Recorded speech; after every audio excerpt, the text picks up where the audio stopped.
Our sculptor, Phil Bewes, has reached the stage where he is preparing to construct the head of the victorious Yorkist horse. He is keen that this final element will give his sculpture its own character. Making the head, first of all I wanted to get a feel for the scale of the head. So this is almost in diagrammatic form and just simple scraps off wood nailed together. This represents the lower jaw. I'm looking for that angle there, and this obviously the brow piece. I nailed this onto the left side of the neck just to get a view back, gauge things really. That's quite important there, that sort of little dip down. And also I've learned that the brow shouldn't be flat like this. Well, obviously this is only diagrammatic, but in reality we'll get that slight dive down over the nose of the horse. Similarly a slight return back, and then the ear. Luckily out of both of the lower jaw pieces that I have in the oak, I'll be able to continue them up over the top of the neck, and then the ear is integral. The two ears are integral with the jaw pieces, so I'm not having to find little short pieces and joint them in. There's a nice sculptural sweep round as well, I quite like that. There are two brow pieces also to be shaped and fitted. That's these two.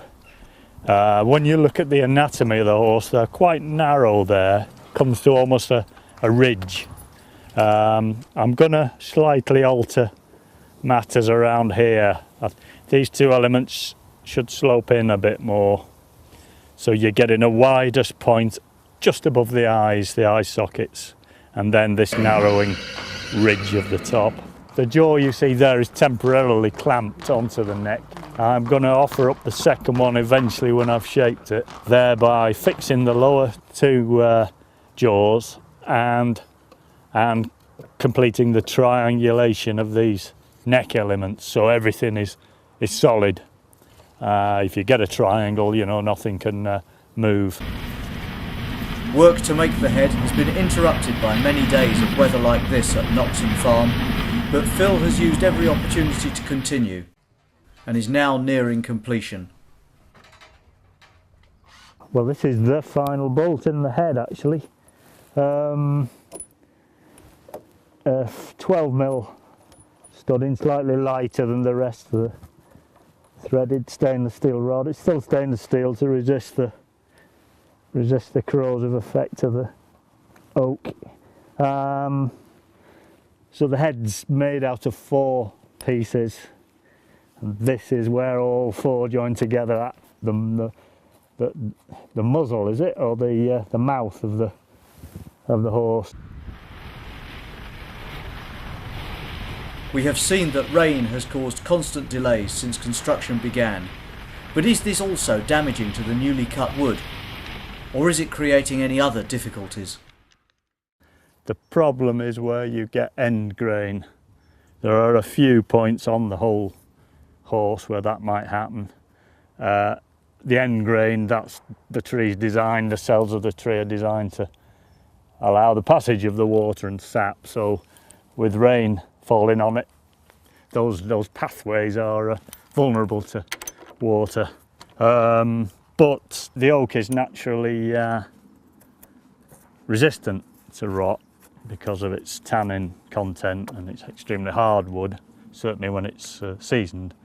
So it has a strong durability to rainfall, ultraviolet light, all those effects, fungus, insects. So that's why it's such a marvellous material really. You can apply chemicals to any wood, but again, because oak is so strong and dense, it tends not to readily absorb any solvent-borne chemicals that you put on it. Again, end grain, you can drop stuff down end grain, which I have done here and there where it's necessary.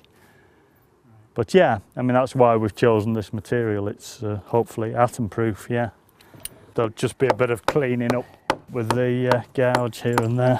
I'm just taking all the rough edges off basically. I think I think we're more or less done up at this level for a while. I'll come back to all of it eventually if there's any bits need fettling.